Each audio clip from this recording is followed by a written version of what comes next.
नमस्कार। आज की हमारी इस चर्चा में आपका बहुत बहुत स्वागत है।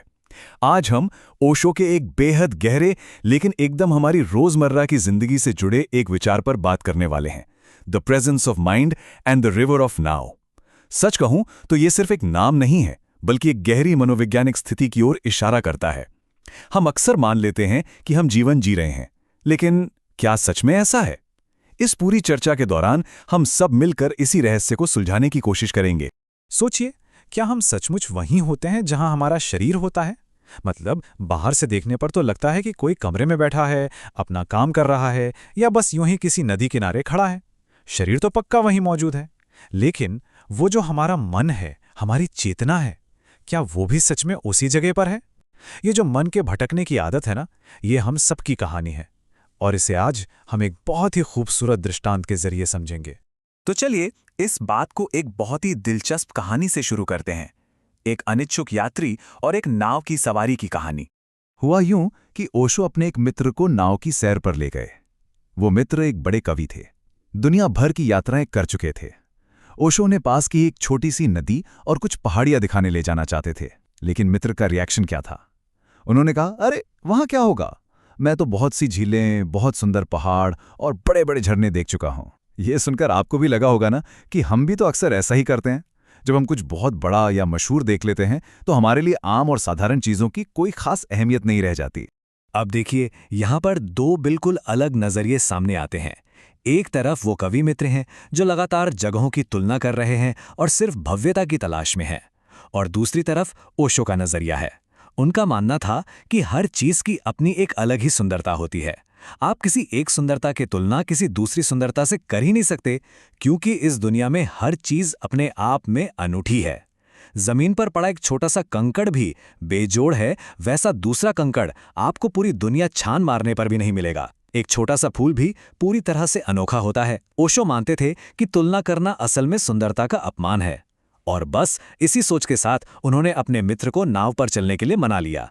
अब हम कहानी के अगले हिस्से की तरफ बढ़ते हैं, जिसे हम अनुपस्थित साथी कह सकते हैं। नाव की सवारी शुरू होती है और ये 2 घंटे की नाव की सवारी बड़ी ही मजेदार रही। जरा इस टाइमलाइन को देखिए। सफर शुरू होता है, 45 मिनट बीत जाते हैं और वो कवि मित्र स्विट्जरलैंड की झीलों की बातें कर रहे हैं। 90 मिनट बीत गए, अब चर्चा कश्मीर की वादियों तक पहुंच गई है। ओशो बस चुपचाप उनकी बातें सुनते रहे, और फिर पूरे 2 घंटे बाद जब सफर खत्म हो रहा होता है, तब वो मित्र अचानक से कहते हैं, वाह बड़ी सुंदर जगह थी। है ना कितनी अजीब बात?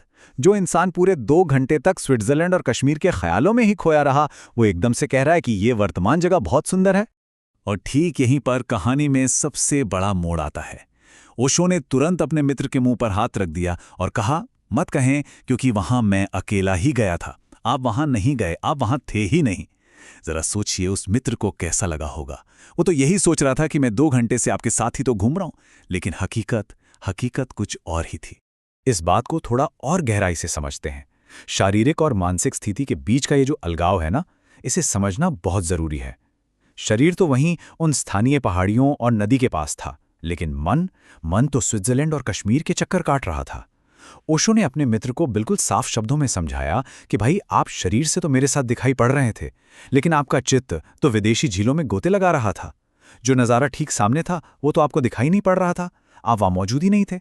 अब हम इस चर्चा के एक बहुत ही अहम मनोवैज्ञानिक हिस्से पर पहुंचते हैं, जिसे हम कहते हैं स्मृति की फिल्म। तो ये स्मृति की फिल्म या यादों की रील आखिर है क्या? ये दरअसल हमारे दिमाग में चल रही पुरानी यादों की एक परत है, जो लगातार बिना रुके चलती रहती है। और पता ये क्या करती है? ये हमारे वर्तमान की, इस पल की सच्चाई को पूरी तरह से छिपा देती है। ओशो ने अपने मित्र से एक और गहरी बात कही।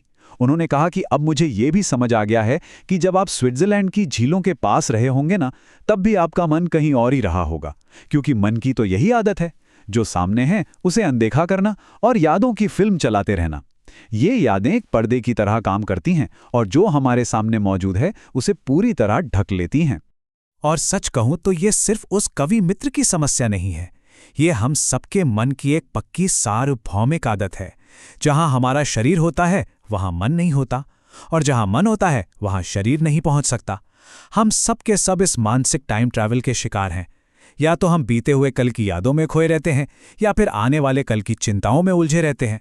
और इस लगातार चलने वाली भागदौड़ में जो ठीक हमारे सामने है, जो असल जिंदगी है, उसे हम पूरी तरह से नज़रअंदाज कर देते हैं।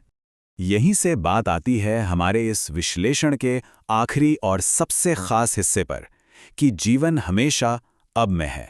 इस पूरी चर्चा का निचोड़ अगर मैं आपको बताऊं तो वो बस इतना है, इस भटकाव की वजह से हम जीवन की जो एक निरंतर धारा है ना, उससे अछूते रह जाते हैं।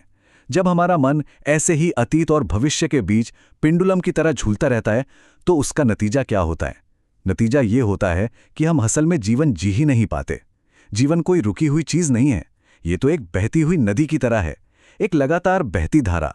और अगर हमारा मन, हमारी चेतना वर्तमान में है ही नहीं, तो हम इस बहती हुई धारा से पूरी तरह कट जाते हैं। हम बस किनारे पर खड़े रहकर सूखी यादों के सहारे काम चलाते रहते हैं। ओशो के ये शब्द इस पूरे दर्शन को एक धागे में पिरो देते हैं।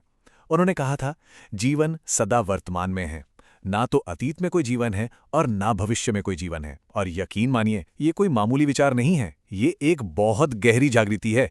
जो बीत गया वो तो सिर्फ एक परछाई है, जो आने वाला है वो बस एक कोरी कल्पना है। जो असलियत है, जो स्पंदन है, जो ऊर्जा है, वो सब कुछ केवल और केवल इसी पल में मौजूद है। तो दोस्तों, हमारी आज की इस चर्चा के अंत में एक थोड़ा चुभने वाला लेकिन बहुत ही जरूरी सवाल खड़ा होता है। ठीक इसी पल में हमारा मन कहाँ है? क्या हमारी चेतना यहीं पूरी तरह से इन शब्दों के साथ मौजूद है, या फिर हमारा मन पहले ही किसी पुरानी बात या आगे क्या करना है उस तरफ दौड़ चुका है? यही एक चीज तय करेगी कि क्या हम सच में जीवन जी रहे हैं या सिर्फ जीने का भ्रम पाल रहे हैं। इस गहरी सच्चाई पर जरूर विचार कीजिएगा। हमारे साथ जुड़ने के लिए आपका बहुत बहुत धन्यवाद।